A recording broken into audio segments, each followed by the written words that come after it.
You सर, बहुत अच्छे बहुत अच्छे।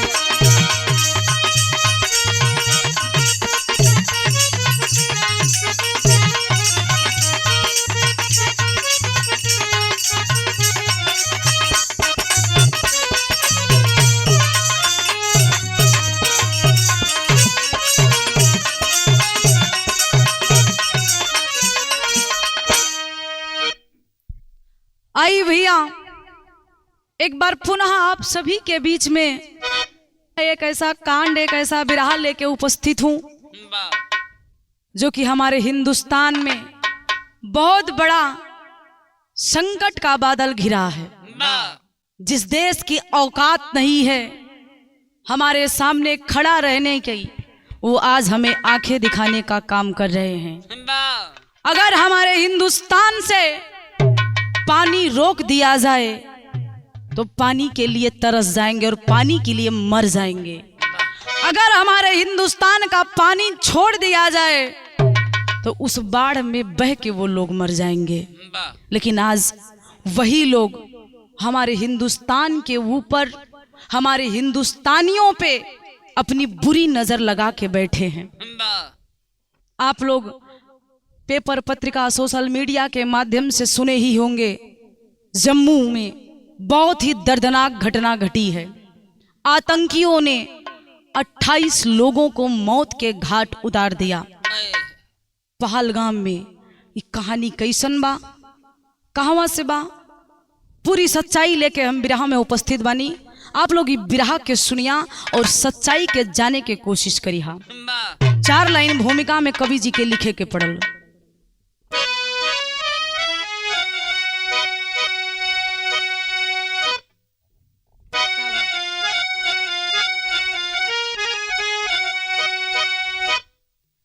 खबरदार जालिम कदम रोक ले,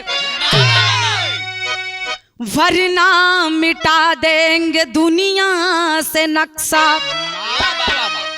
तेरी औकात में तुझको रहना पड़ेगा, बंद कर अपनी नफरत का नापाक बक्सा। हम समझते रहे समझ जाएगा, पर तेरी नाक में बाल चंडाल के।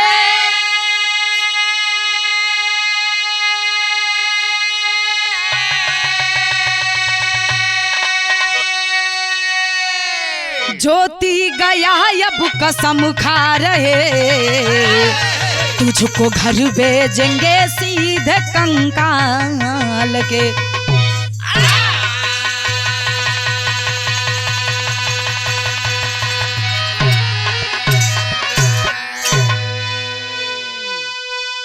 बार बार हम अपने देश को, जो कि हमारा देश स्वतंत्र है, लेकिन आज भी हम लोग स्वतंत्र रूप से जी नहीं सकते। क्यों? इन्हीं लोगों के कारण। आए दिन सुनने को मिल रहा है, कहीं बस में, कहीं स्टेशन पे, कहीं ना कहीं आतंकियों का हम सब के ऊपर नजर गड़ी है। इन सब को दूर भगाना है।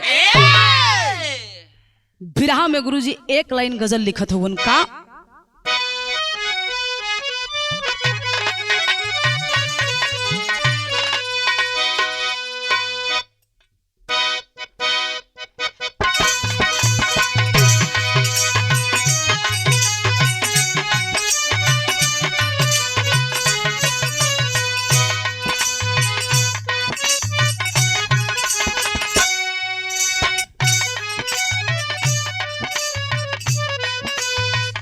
कि छोड़ करके जाना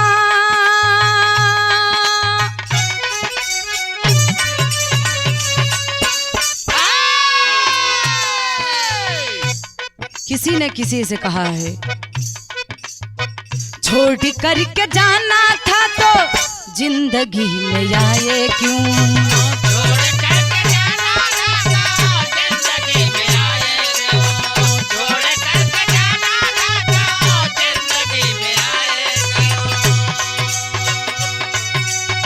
छोड़ करके जाना था तो जिंदगी में आए क्यों।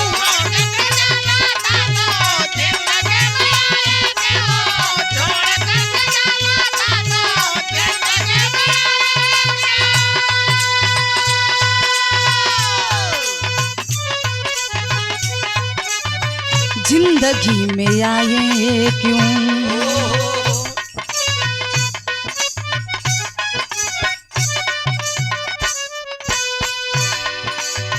भूल गया प्यार मुझको,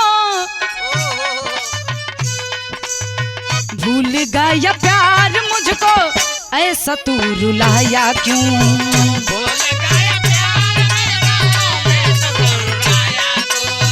भूल गया प्यार मेरा, ऐसा तू रुलाया क्यों। लेकिन एक लाइन भाव कवि जी अपने लेखनी से भरत हुवन, बड़ी सुंदर लाइन है। का लिखलन,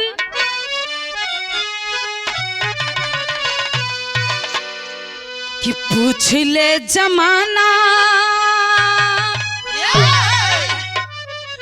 पूछ ले जमाना से जोश हिंदुस्तानी का। पूछ ले जमाना से जोश हिंदुस्तानी का।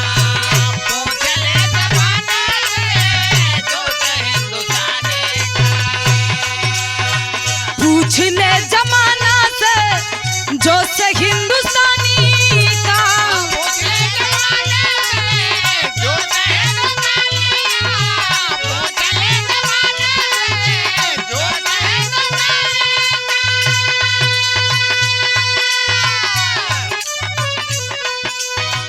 जोश हिंदुस्तानी का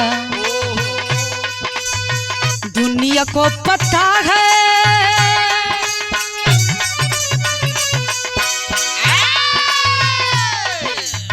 दुनिया को पता है अब औकात पाकिस्तानी का। दुनिया को पता है अब औकात पाकिस्तानी का। दुनिया को पता है अब औकात पाकिस्तानी का। दुनिया को पता है औकात पाकिस्तानी का। पूछ ले जमाना से जोश हिंदुस्तानी का। बताया जाता है बाबूजी ये पाकिस्तान हिंदुस्तान का ही हिस्सा था, लेकिन आज किसी कारणवश पाकिस्तान हिंदुस्तान अलग हो गए।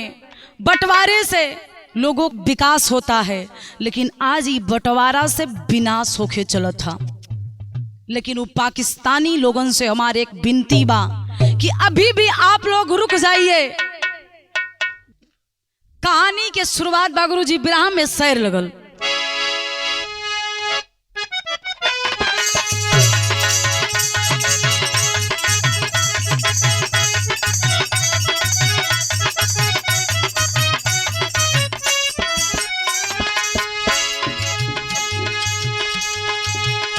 अभिन्न अंग है,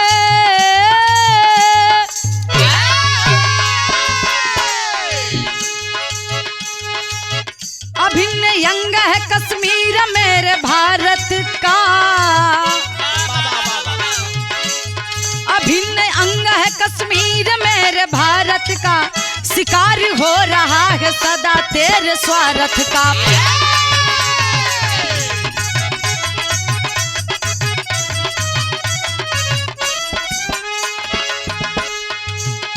जहाँ के बर्तन नदी वादियाँ बताती है, हम भारत के हैं भारत से प्यार पाती है।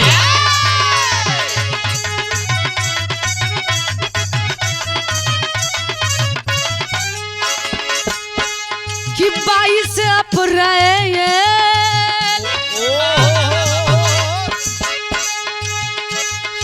22 अप्रैल पहलगाम गम से डूब गया, कहर सैलानियों में अचानक ही टूट गया।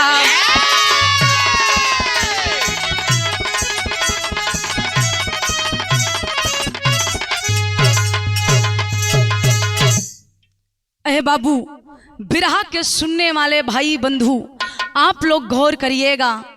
आज हर कोई जानता है कि अपने भारत देश का अभिन्न अंग कश्मीर बताया जाता है। कश्मीर में अपने ही देश से नहीं बल्कि विदेशों से लोग देखने के लिए आते हैं। वहाँ की वादियाँ, वहाँ की घाटियाँ। आज उसी कश्मीर में, उसी जम्मू में लोग आए हैं घूमने के लिए। दिल में इच्छा है कि हम लोग जा रहे हैं, एक सपना सजा कर लौटेंगे। जो हम लोग सपने में देखा करते हैं कि कश्मीर कितना सुंदर है, उस कश्मीर को, उस जम्मू को हम लोग अपने आंखों से हूबहू देखेंगे।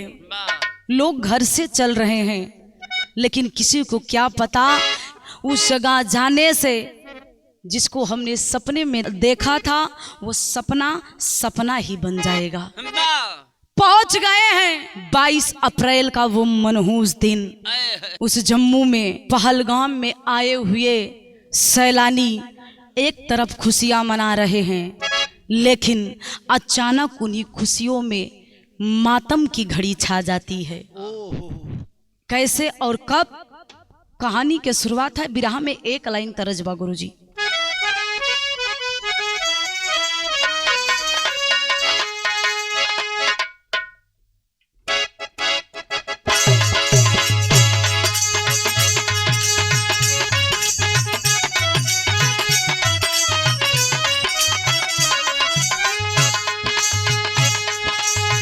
भोजपुरी में लेटेस्ट धुन है, बिरहा में अभी केहू केहू गावता, हमरे हिसाब से अभी केहू ना गौले बा।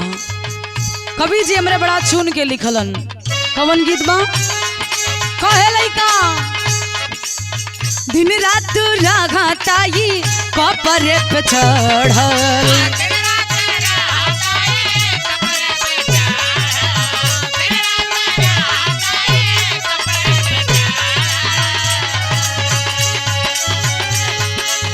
धीरे धीरे जात बाबो खारनियन बढ़ल।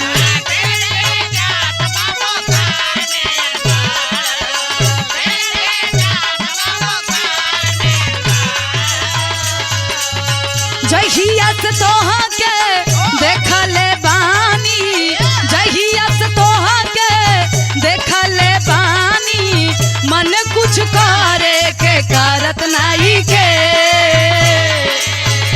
तोहर प्यार हकी, तोहर प्यार हकी पिपरा के भूत रानी हो उतारत नहीं खे। सही हो।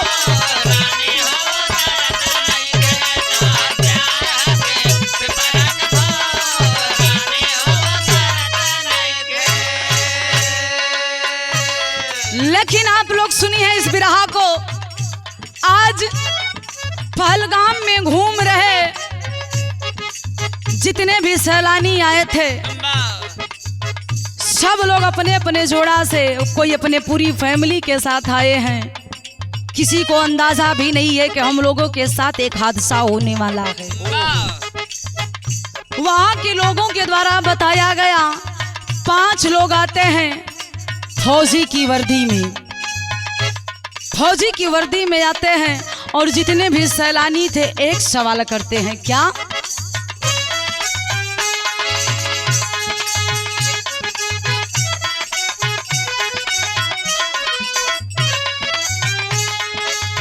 घुमका समीर आवे देशवा विदेशवा, बहुत अच्छे।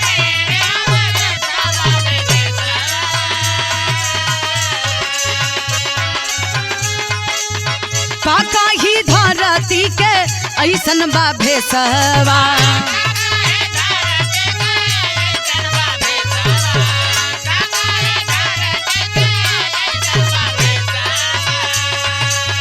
घुमका समीर आवे दसवा विदेशवा, पाका ही धरती के ऐसन बा भेसवा।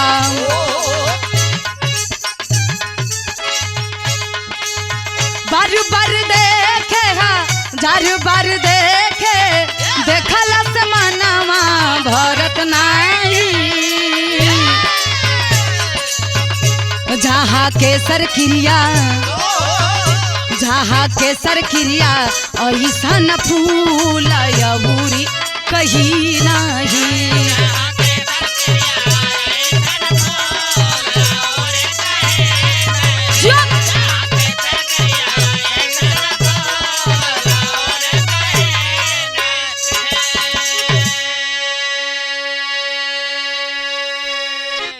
वहां की वादियों को, वहां की घाटियां थी जहां पे लोग आकर बैठ के देख रहे हैं और अपने आप को बड़ा खुशनसीब लोग समझ रहे हैं कि आज हम लोग इस धरती पे आए हैं।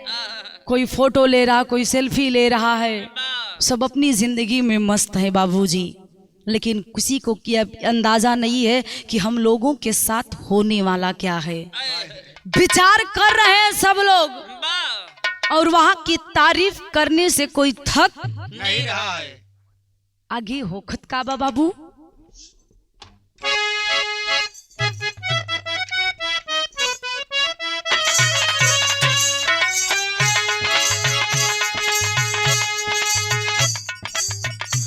ले हो गरमी में घूमे सयालानी,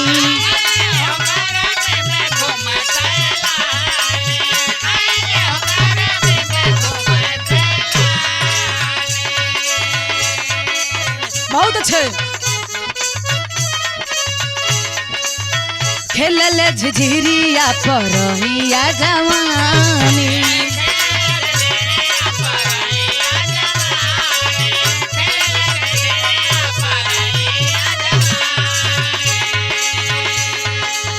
सुनर जोड़ा नव दंपति के, सुनर जोड़ा नव दंपति के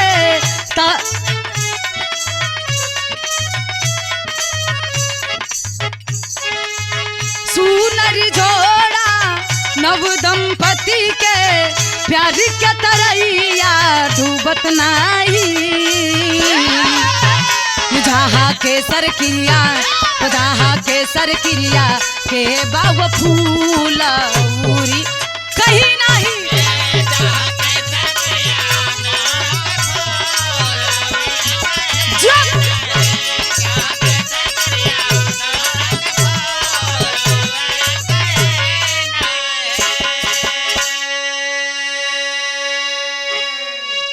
हर लोग आए हैं बाबूजी, खासकर उस जगह में गर्मियों के दिन लोग अपने परिवार के साथ घूमने के लिए, खुशी मनाने के लिए जाते हैं। ये गर्मी के महीना में जेकर नया नया शादी भइल बा, अपने पत्नी के साथ जम्मू में हनीमून मनावे खातिर कितना लोग गइल हुवन, लेकिन आज ये खुशी कब तक रही केहू के अंदाजा नहीं बा। 22 तारीख के वो मनहूस तारीख ए बाबू आतंकियन कैलन का बिरहा में ठितर झगरू जी कहे दुल्हन कि गर्मी के बड़ा मौसम चला था, तो मर्दा कहे गर्मी के तोरे उपाय कर दे हम। मर्द बतावता का कहे गुरुजी,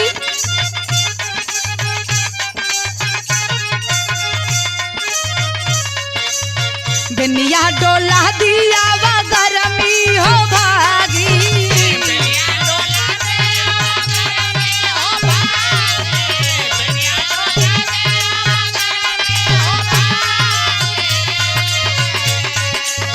जो तले बनी दरानी का बताल जागी,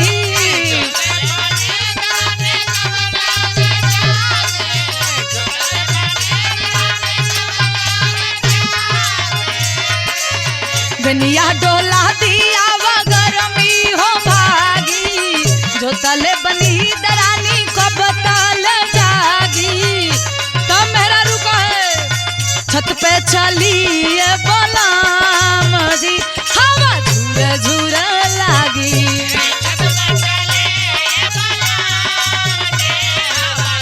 बहुत अच्छा।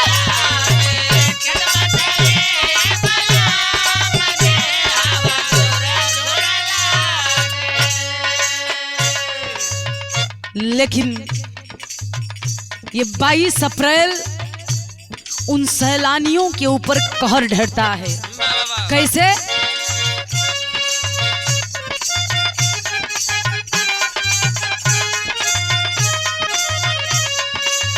22 अप्रैल के घेरी हो नहारी,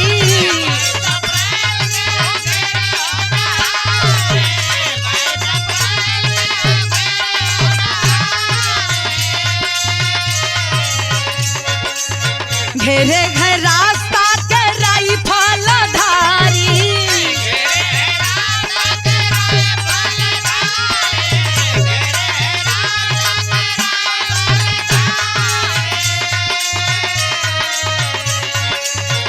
22 अप्रैल के घेरी हो नारी, घेरे गए रास्ता के राइफलधारी। हिंदू हवे की मुसलमान रे, सयलनिया से पूछे।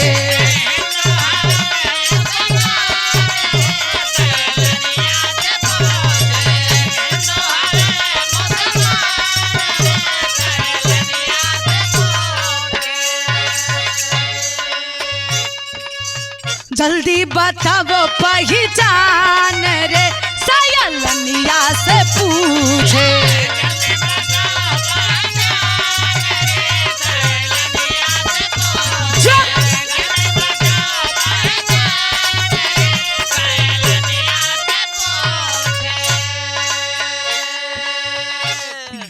अप्रैल को सैलानी अपनी खुशियां गर्मी को देख करके जम्मू कश्मीर में आते हैं।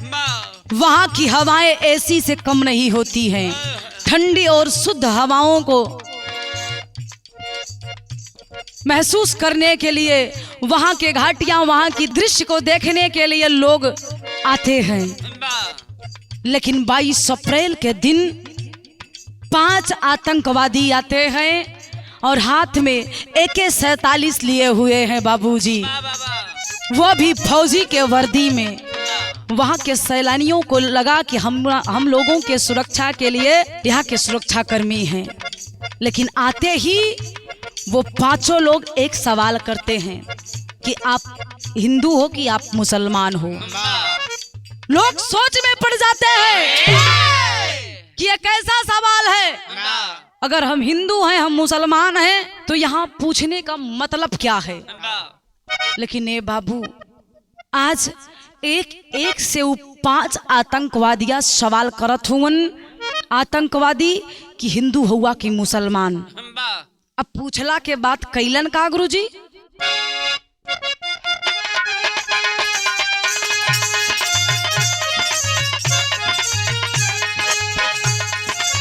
सब वही के जियरा डराए लागल।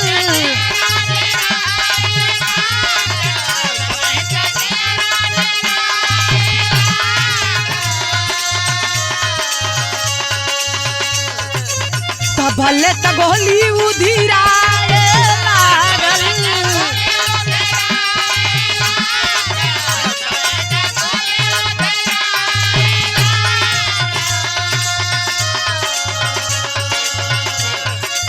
मारे 28 के जान रे, सयलनिया से पूछे।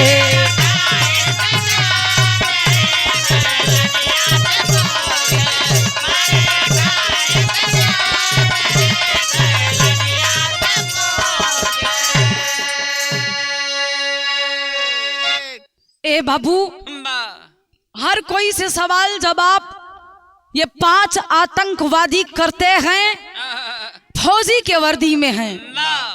जाके पूछते हैं कि आप हिंदू हो कि मुसलमान। लोग बिना डरे बता देते हैं कि हम हिंदू हैं कि हम मुसलमान हैं।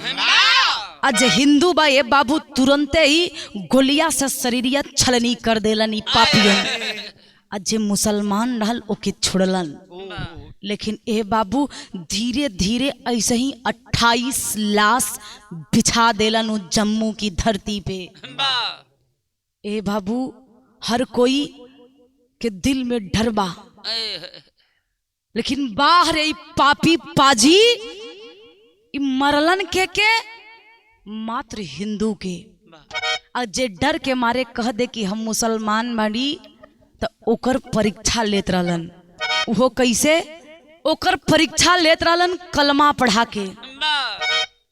जे ना पढ़ पावे तो ए बाबू गोलिया से शरीरिया के छलनी कर देलन। नया नया जोड़ा आइल बा। उ 28वां लाश के कर ह विदेशिया में कहना बा।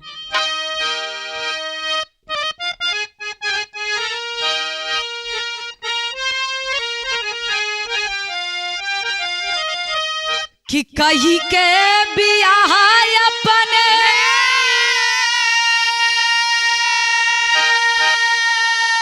और दुल्ही के संगा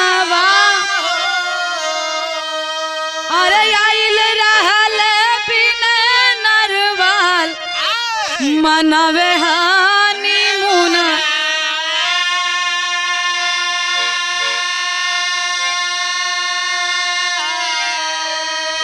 कि चंद दिन पहले जीवन हर साथिया बनावा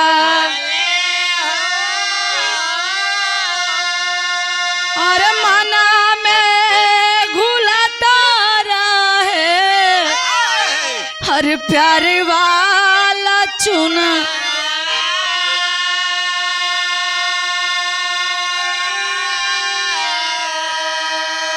नेभी के अधिकारी प्यारी और पाके खुश रहली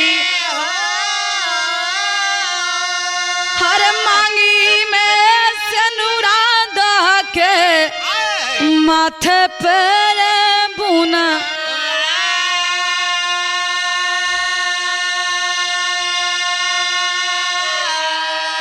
हाथ जोड़ी दुलाही हर गोहरिया करन लागी हर सैया जी के हमारे मती करा खुना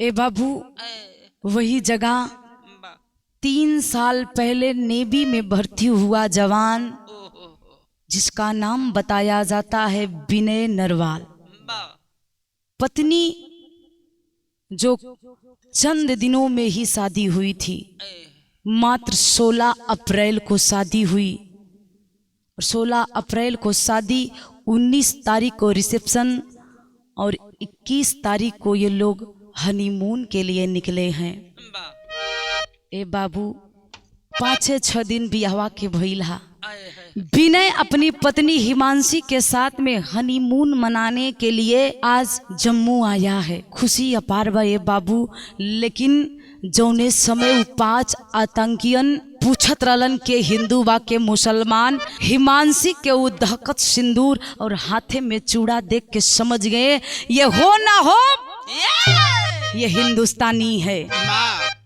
हिमांशी बार बार अपन चूड़वा या अपन सिंदूरवा के ढाकत बनी लेकिन वो चूड़ा सिंदूर आज वह पति के जान ले से बाबू जो कि हिंदुस्तान में हमारे हिंदू धर्म में सिंदूर ही औरत का सुहाग बताया जाता है लेकिन आज वही सिंदूर हिमांशी खातिर आज काल बन गई है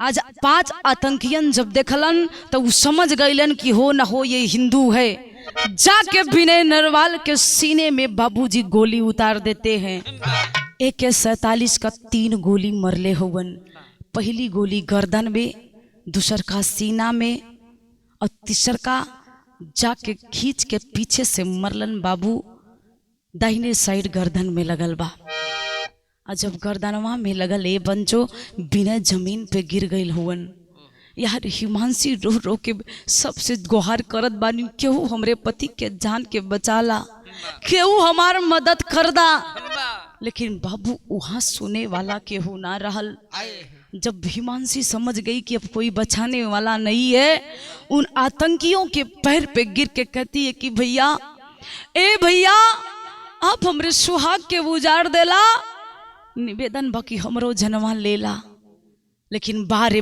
पापी हत्यारे डांट कर कह दिए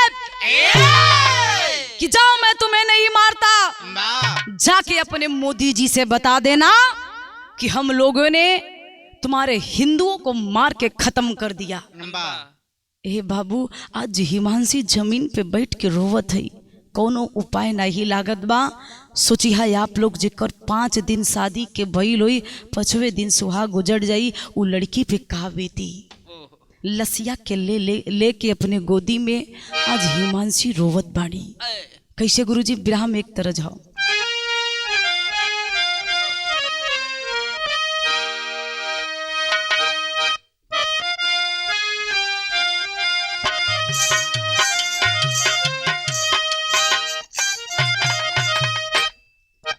तो गौरज के छोड़ी, लेकिन भाव पे गौर करी। आज हिमांशी रोवत है। कैसे बाबू?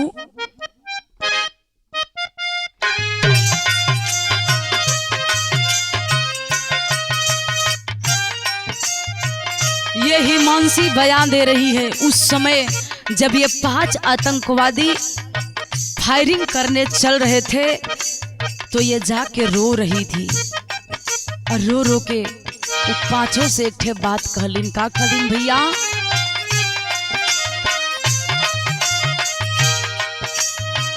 चार दिन पहले हम ता जिंदगी सजवली हो, 4 दिन पहले हम ता जिंदगी सजवली हो, लूटाना से नूरा मार हो।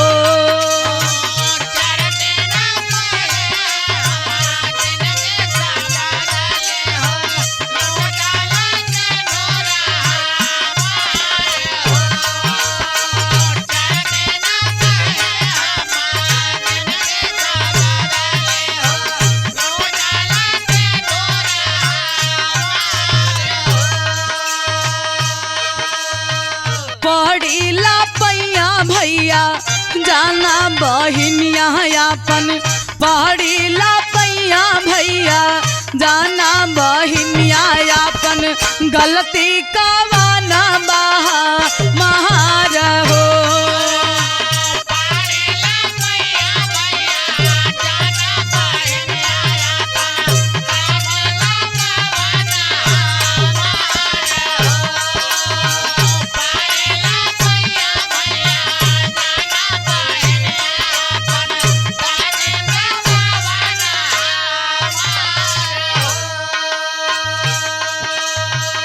हिमांशी रो रही है कि हे भैया मत मारा हमरे सुहाग के, 4 दिन भइल बा हमार बियाह भइले, अगर हमरा पति के मार देबा तो हमार जिंदगिया बेकार हो जाई।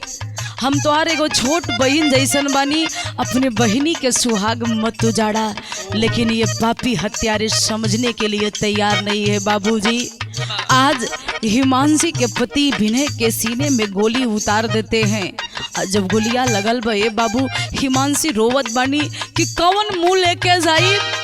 माई बाबू से कह के आइन बनी कि हम लोग हनीमून मनावे खातिर आइल बनी, और घरवा हम अकेले जाइब तो कैसे जियब। ए भैया अगर हमार सुहाग उजाड़त हुआ तो निवेदन बा कि हमरो जनवा लेला, काहे से कि हम अपने पति बिना ना जी पाई। रो रो के कहत बनी। का कलिन भैया?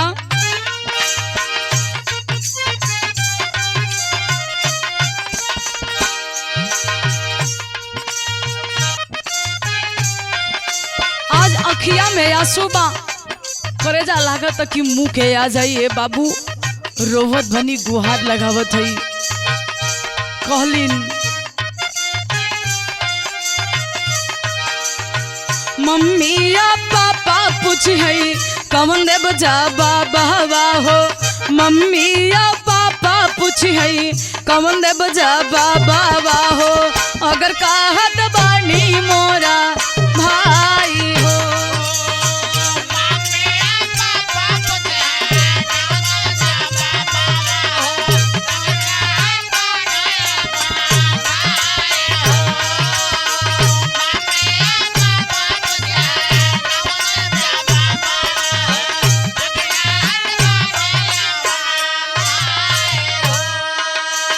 देहली दो हैया नाही सुनले कसैया हो, देहली दो हैया नाही सुनले कसैया हो, सैया के दिहले उनके मार हो।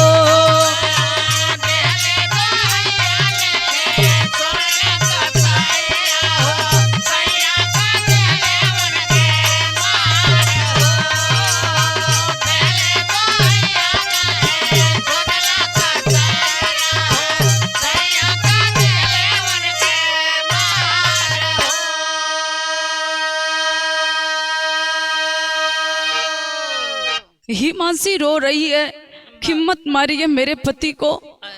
4 दिन में मैं अपनी जिंदगी, एक नई जिंदगी की शुरुआत कर रही हूँ।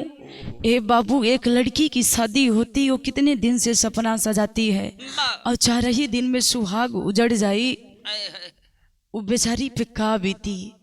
आज वो आतंकियन के सामने रोवता, लेकिन वो पापी हत्यारन एक भी ना सुनलन। विनय नरवाल को मौत के घाट उतार दिए और बैठ के दुहाई दे रही, रो रही है, लेकिन कोई मदद करने वाला नहीं है। उस समय बताया गया कि नेटवर्क भी स्लो चल रहा था, ना फोन लग रहा है, ना कोई मदद करने वाला है। वो तड़प रही है उसी जगह। जिस प्रकार बिना पानी के एक मछली तड़पे, उसी प्रकार आज वो विनय के प्यार में, विनय के जाने से आज हथवा में विनय के लेके हिमांशी तड़पत बा। ए बाबू, लेकिन उपाजियन के तनिक भी दया ना आइल। कैलन का विरह में टेरी कहना।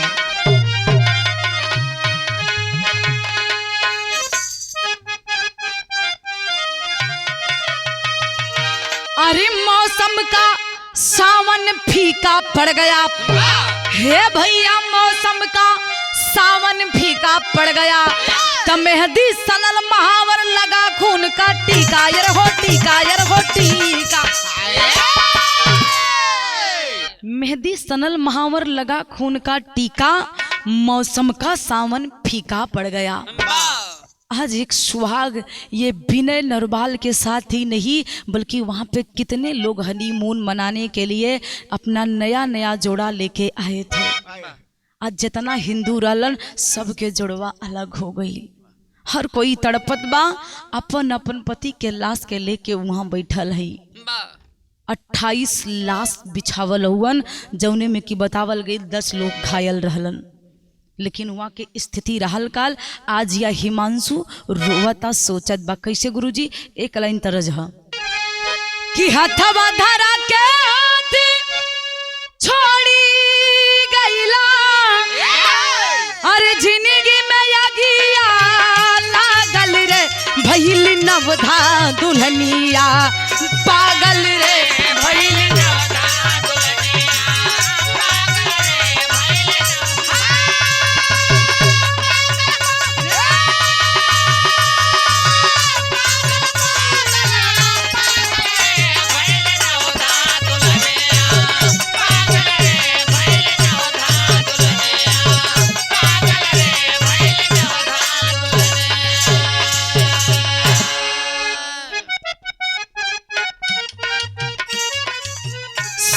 भइल बाबूजी।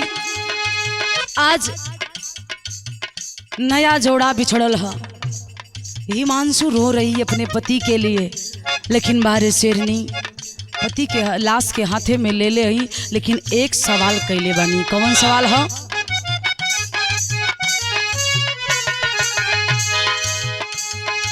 इंडिया में घुस के अब तो इंडिया को मारे,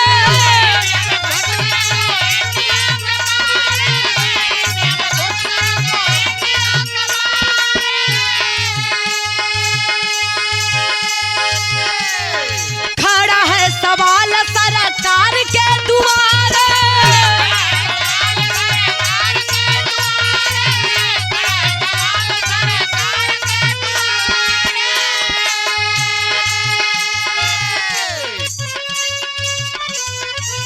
कि रक्षा सुरक्षा कहीं भी नहीं है,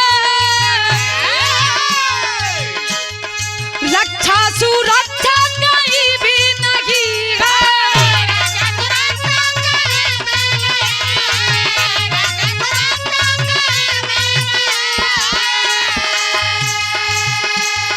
रक्षा सुरक्षा कहीं भी नहीं है, काहे ना सत्ता जागल रे, अब तनवधा दुल्हनिया पागल रे,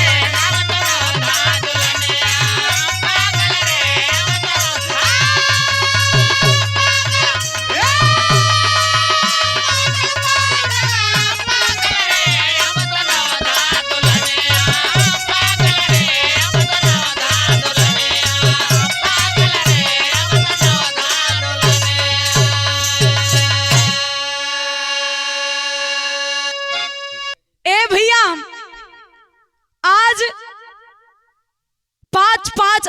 आतंकवादी हमारे देश में आए और हमारे देश में घुसकर हमारे देशवासियों को मारे हैं।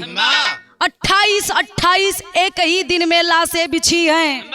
ये सवाल सरकार के ऊपर भी उठती है कि सरकार की रक्षा व्यवस्था कहां पर सो रही है कि हमारे देश में घुस के आतंकवादी हमला कर रहे हैं और अभी तक कार्रवाई कुछ भी नहीं हुई है। ए बाबू, हर कोई के सवाल बा। सवाल का बा गुरुजी? बिरहा में पापट के लाइन है गुरुजी।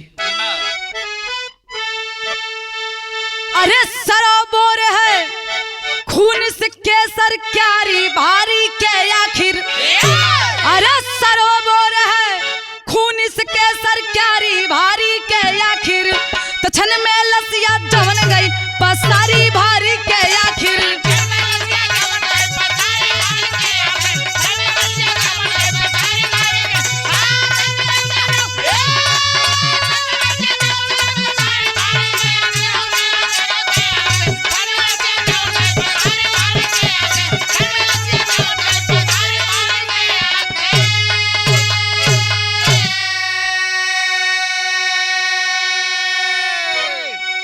सरकार के ऊपर यह सवाल बनता है कि जिस स्थान को पहलगाम में जो वो खूबसूरत स्थान जिसका नाम मिनी स्विट्जरलैंड कहा जाता है, जो 2 महीने बाद खुलने वाला था और 2 महीने पहले खुल गया।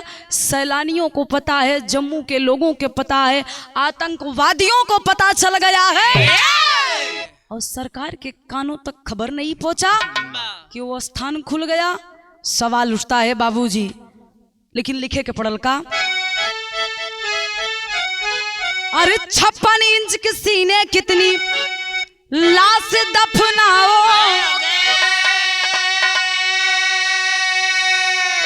लगता है इस बार भी हिंदू मुस्लिम करवाओ।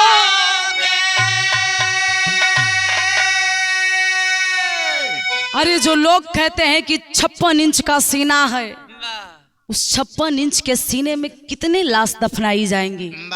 जबकि अपने हिंदुस्तान में आज जितने भी नेता, राजनेता, मंत्री हैं, सब कोई का एक सवाल है, एक जवाब है कि सरकार जो भी फैसला लेगी हम उनके साथ हैं।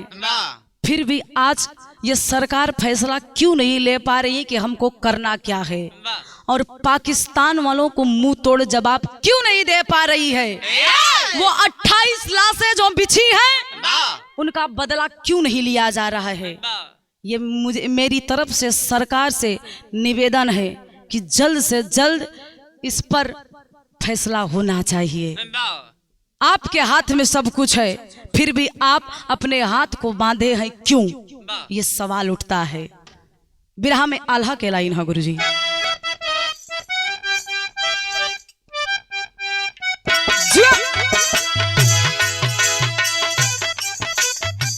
कि देशवा दुखी तबा, देशवा दुखी ता दुखित देशवा के लोगवा बाबू।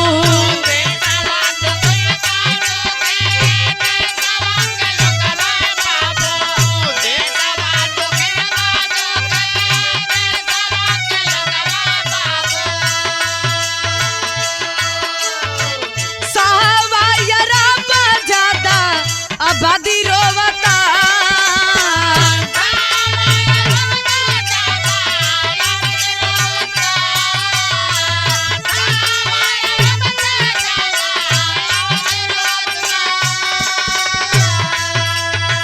पहलगाम में सारे आम खून बहे भैया।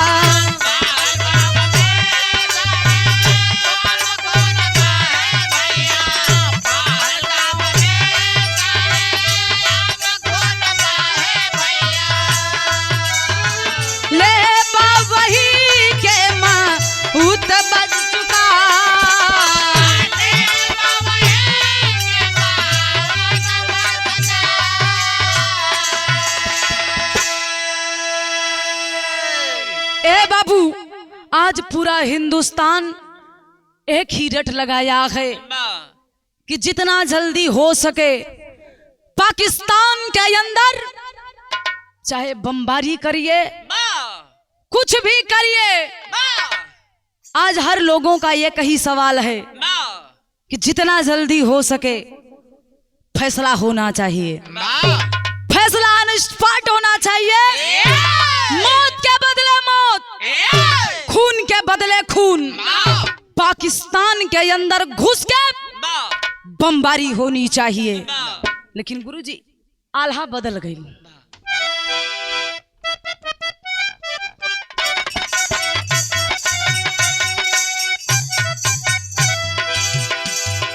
विनय नरबयाल जकर विधवा गुजरिया,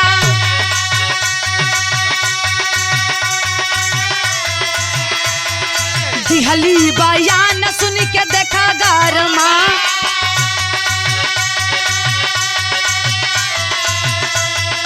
पपियन से कहली हम के मार दे,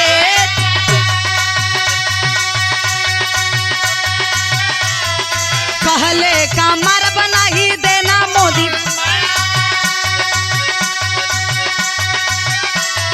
नेवी के जवान दिहल अंतिम सलाम,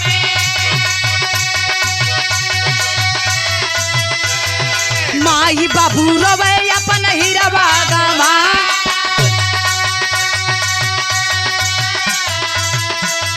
मांग सरकार से करे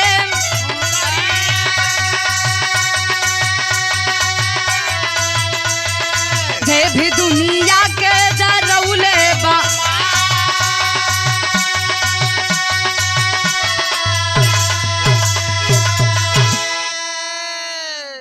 ए पंचो आज विनय नरवाल के परिवार वाले एक ही निवेदन कर रहे हैं।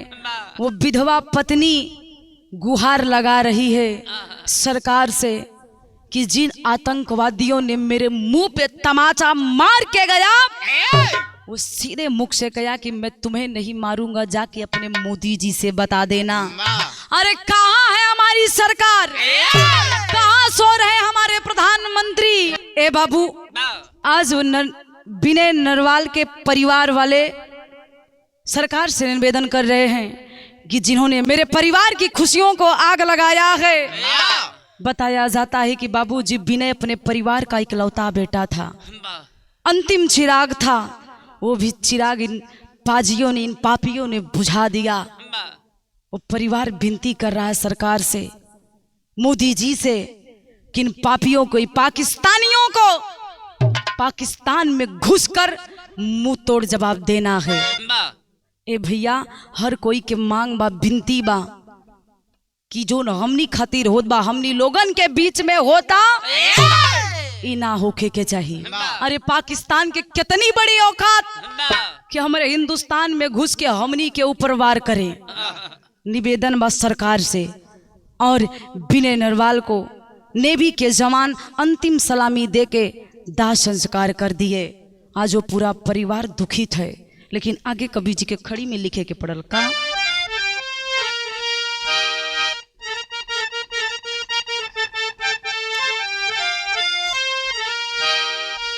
अरे एकता के डोरी में फिर से बाधा सबके, तधर्म मजहब के मोटरिया ना लादा सबके।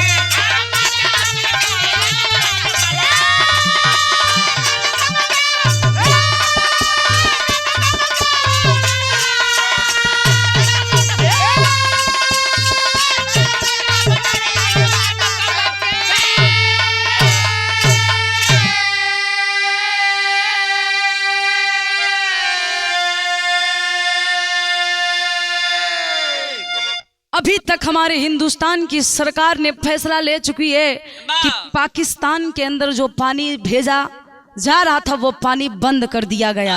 लेकिन मात्र पानी बंद करने से ही समस्या का समाधान नहीं होता।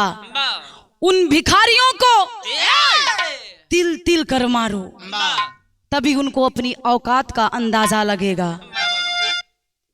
कि यही हिंदुस्तान तो भगाया अंग्रेज के, एक बार देखा धनु अपन यार भेज के।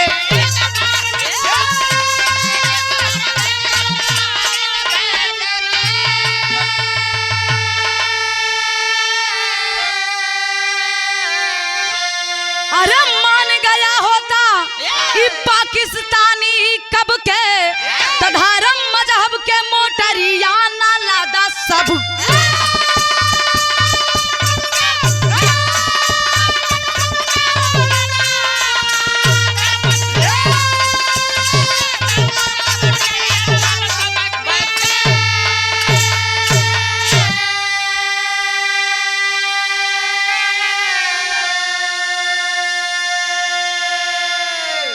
आज हमारे हिंदुस्तान के फौजी जवान इंतजार कर रहे हैं बस सरकार के एक इशारे की, कि कब सरकार आदेश दे और पाकिस्तान में घुस के हम बता दे कि हम फौजियों में कितना हिम्मत है और घुस के पाकिस्तान वालों का खात्मा कर देंगे। ए बाबू बस इंतजार बा, इशारा बा सरकार के। जब तक सरकार आदेश ना दे तब तक कुछ होखे वाला। लेकिन निवेदन बा, कब तक हमनी शांत रहब? जब तक हमनी शांत रह भी पाकिस्तानियन के हरकत रुके वाला। लिखे के पड़ल का, देश रही तबे रही सबका राजनी,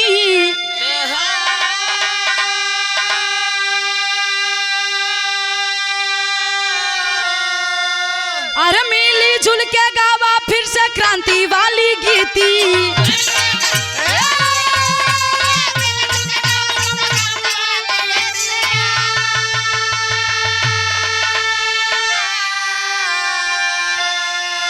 अरे बात मानीला बस इतनी है नेता सबके, तो धर्म मजहब का मोटरियो न लादा सबके। अपने नेता से, अपने सरकार से, माननीय मोदी जी से निवेदन है कि ना हिंदू है ना मुसलमान। बताया जाता है उस पहलगाम में हिंदू के साथ साथ मुसलमान भाइयों का भी लाश उस 2800 में शामिल है। हिंदू मुस्लिम करके अपने मजहब को, अपने हिंदुस्तान को मत बांटिए, एकता के सूत्र में बंधिए और मुंह तोड़ जवाब दीजिए उस पाकिस्तान वालों को। ए भैया, और जितना भी लोग, वो 28 लोग जो पहलगाम में अपने जान को गवा दिए, मैं इस बिरहा के माध्यम से भावभीनी श्रद्धांजलि अर्पित करती हूँ और सरकार से मांग करती हूँ कि जल्द से जल्द फैसला लिया जाए। आखिरी और अंतिम लाइन में कहना बा,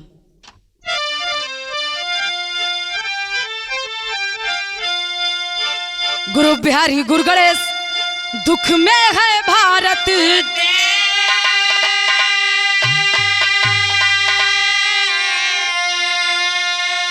अरे स्वर्ग से चंद्रिका कभी यह बात संदेश,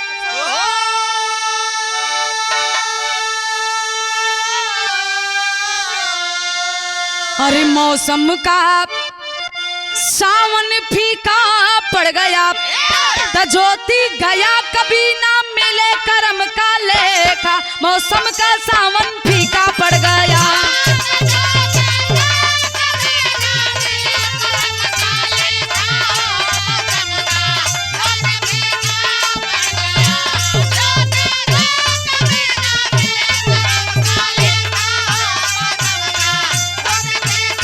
फीका पड़ गया।